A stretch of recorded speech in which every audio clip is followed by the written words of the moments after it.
It's a pleasure to have your company tonight. I hope you had a fruitful week. My name is Olive Nete. Let's start by informing you that on Saturday at Urugwiro Village, President Paul Kagame received Yo-Yo Ma, a leading classical cellist and 19th Grammy Award winner, his wife Jill Honor, and Partners in Health co-founder Ophelia Dahl, who are all in Rwanda to visit Partners in Health projects. They discussed Rwanda's journey on reconciliation, the country's transformation, as well as principles of leadership in the face of global challenges. Now, moving ahead, Rwanda is recognized for its efforts in developing the health sector, and this led to it to excel among 13 countries that were competing to host the headquarters of the African Medicines Agency, and as a result, Rwanda will soon become the agency's headquarters. We have details. Rwanda and the African Union recently signed an agreement that allows it to host the headquarters of the African Medicine Agency, a specialized agency of the African Union with its own rules, membership and resources to enhance the capacity of state parties and regional economic communities. This was done to regulate medical products in order to improve access to quality, safe and efficacious medical products on the continent. Dr. Sabin Sanzimana, the Minister of Health, points out that this milestone will assist Africa in a number of ways. The government of Rwanda and the people of Rwanda are honored today to have AMA find its home right here in Rwanda. This is a significant milestone. It fills with immense pride and optimism as we embark into a new journey towards achieving extraordinary accomplishment together. We will reach the new heights. We will mark the lasting impact to improve the healthcare of our people on this continent. The vision of our African Medicine Agency, that Africa, yet we have higher disease burden on the continent, but also we have higher vision to bring solutions to our problems, starting with the product we use, the quality of the medicine and medical products that will be coming on this continent, but more importantly, manufactured and produced on this continent. 13 countries of the African continent competed for this opportunity, but the General Assembly of the African Union approved Rwanda as the country where the headquarters will be established. Ambassador Minata Samet Sesuma, the Commissioner for Health, Humanitarian Affairs and Social Development in the African Union, notes that the agency will play a crucial role in the development of the health sector in Africa. We need to have a population, healthy population, well-nourished, but we cannot do that one without trading between ourselves. That's the importance of ACFTA. And also, we would like to allow our medicine to move in Africa. We will produce, AMA is very important, we will produce medicine in Africa. How this medicine can move in Africa, this will be the role of CFTA, because that's supposed to trade, to produce and to sell, and the medicine will cross the border.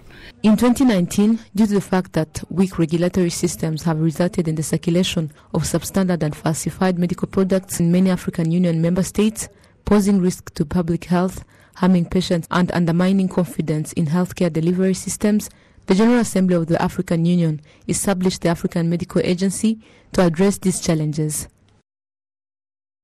Indeed, a great milestone. Now, moving ahead in the discussions held by deputies with officials of the city of Kigali on Saturday, it was noted that promotion of tourism in the city of Kigali is among what can contribute greatly towards the country's development. We do have details with Shina Teta.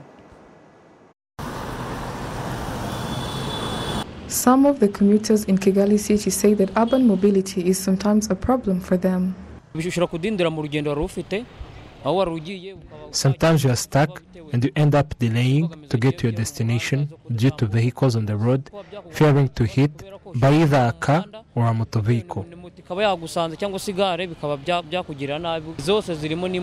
The section led by both vice presidents of the Chamber of Deputies in the Parliament held talks with the management of the city of Kigali as means to discuss the status of the tourism development plan, the promotion of small and medium-scale industries, and looking into how far providing solutions to the problems faced by citizens has reached. Among the projects that deputies wanted more light shed on was the use of cable cars, and the mayor of Kigali, Prudence Rubingisa, together with the vice mayor in charge of urbanization and infrastructure in the city of Kigali, Merad Mhabwanamaguru, have confirmed that preparations for the implementation of this project have reached far. We had an opportunity to discuss with different individuals on how we can solve the issues that arise due to urban mobility, and that is why we delivered such a project of using cable cars. We are having talks with the French company about the financial costs so that the price demanded to use a cable car is similar to the price paid for using a motorbike.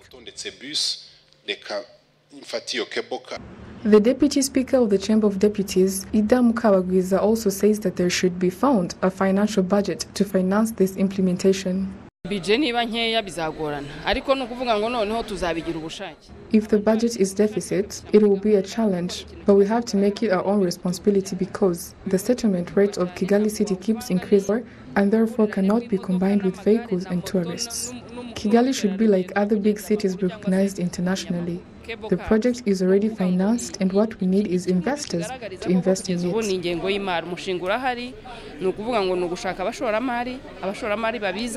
Idam Kawagwiza again adds that if more efforts are invested in the tourism sector in Kigali, it would yield more benefits.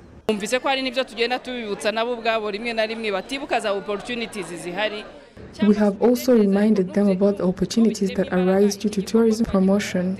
We should put more efforts in tourism so that it contributes towards the country's development. The management of the city of Kigali has it that, regarding the renovation of Nyabugogo Bus Park, research studies are being conducted and will be financed by the World Bank. After completion, the Nyabugogo bus will be on an international level. Shina Teta, RTV News. Thank you, Shina, for the details. Now, some of the residents of the western and northern provinces affected by the recent disasters in May and relocated to camps point out that they appreciate how they are being treated currently. Meanwhile, the authorities note that they will continue to follow up on the residents' lives and ensure it returns to normal, as most were highly destabilized by these disasters.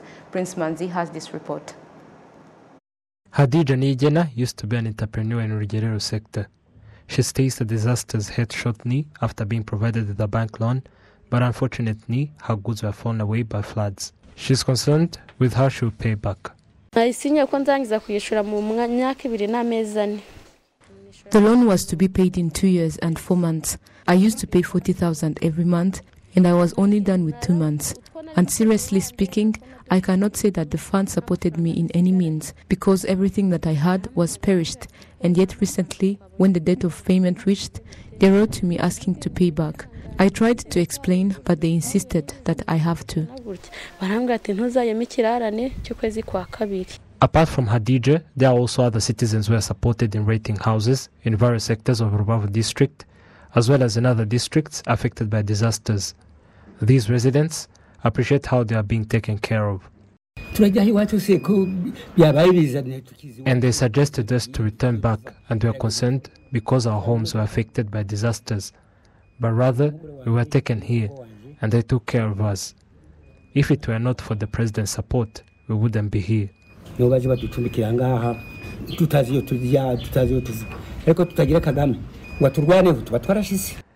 Rubavu district administration demonstrates that these families are being supported towards returning to their normal lives. The Minister of Emergency Management, Marie-Solange Kayisire, reiterates that the camps for the disaster-hit families are not permanent. Instead, citizens are to continue to be supported. Most of the citizens were affected. Those in agriculture were given agricultural inputs, and others are to be supported. There is a plan to support them to return to normal lives, but also to support their livelihoods. In the last 10 years, the camps where the May 2nd and 3rd disaster-hit families were relocated in had 7,600 people remaining in them. The goal is to close the camps and citizens be supported in their residential areas.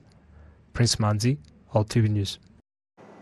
Thank you, Prince, for that report. Now to political matters. The Social Democratic Party is sensitizing the youth about their role in the implementation of this party's political activities. The youth that attended trainings organized by this party were urged to make use of the opportunities provided to them by Rwanda and were reminded of their responsibilities towards building the nation. Shina Teta continues. As means to build the country with everyone's contribution, the Social Democratic Party, together with other government authorities, are offering trainings to its youth member representatives in each district about the implementation of the party's political activities and goals in building the country. Some of the attendees of these trainings expressed what they gained from them. These trainings have taught me a lot, complementing to what I learned in school. I learned that there should be more than one political party in a country, as means to exchange ideas. One of the founding members of the Social Democratic Party, Nkusi Juvenal, urges the youth to take part in all activities aimed for the construction of Rwanda.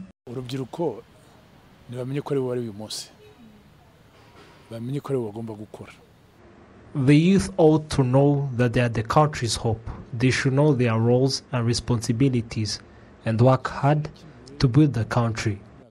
The Secretary General of the Social Democratic Party, Dr. Chrysostom Gabitsinze, says that the integration of the youth from different parts of the country is the way to encourage them to be patriotic, being in line with Rwanda's visionary direction. We want the youth to be in a good country and keep doing the good works that have already been done to ensure a good future, and that is why we gather and sensitize them. It is expected that youth representatives of the Social Democratic Party in all districts who will be offered trainings are 40 in number. Shina Teta, RTV News. Thank you, Shina, for the report, and it is good, indeed important for the youth to contribute to the country's development. Now, some of the high school students who participated in the National Student Business Club competition declares that this competition helped them again to gain knowledge and skills that will help them prepare their future. Jessica Agasaro with the details. In order to implement education based on the ability to support entrepreneurship, Educate Rwanda, in collaboration with the Ministry of Education and the Rwanda Education Board, organized a competition where successful schools at the district level competed at the national level. These are some of the students who participated in this competition. Now we are selling them the vegetables at a little price compared to where they are getting the vegetables. The first thing, there is a little journey. The journey is small and the price is small. So we hit two birds with one stone. Make many products for our that help our environment. Like you see that handbag, it's made in a black cloth of tree, which called umuvumo. Instead of throwing those back cloth, we just use it to make that handbags. The project that the students have been preparing to be able to participate in many competitions focused on environmental protection and entrepreneurship to develop a profitable business project that solves the problem of the community in a new sustainable way, as one of their teachers explains. Some skills and knowledge for creating their job or employment, basing on the product which they make in their school. And those products, they have in their mind and practically, and when they go outside, they have to implement what they make in this school, in their club. As evidence of their entrepreneurial skills acquired from classroom, as supported by the country director of Educate Rwanda. And seeing students demonstrating their innovation through club activities is a demonstration that learning changed. I also wanted to re-echo that this is as a result of entrepreneurship education. Now, entrepreneurship education is a compulsory subject in education in secondary level.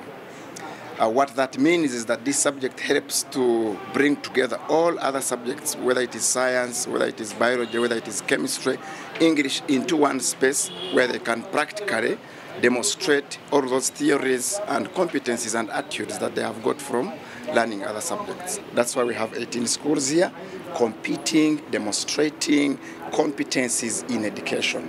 One of the exciting things that we are getting from stakeholders, especially community, local community, is that they see their learners, they see their children being able to come out with innovative solutions, that can solve community problems. Out of more than 300 schools around Rwanda that participated in this competition, 18 schools from 18 different districts came to compete at the national level, and the school that won the competition is College Adek Ruhanga.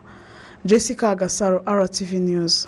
Now, on behalf of the entire news production team, thank you for staying with us. Have a blessed weekend.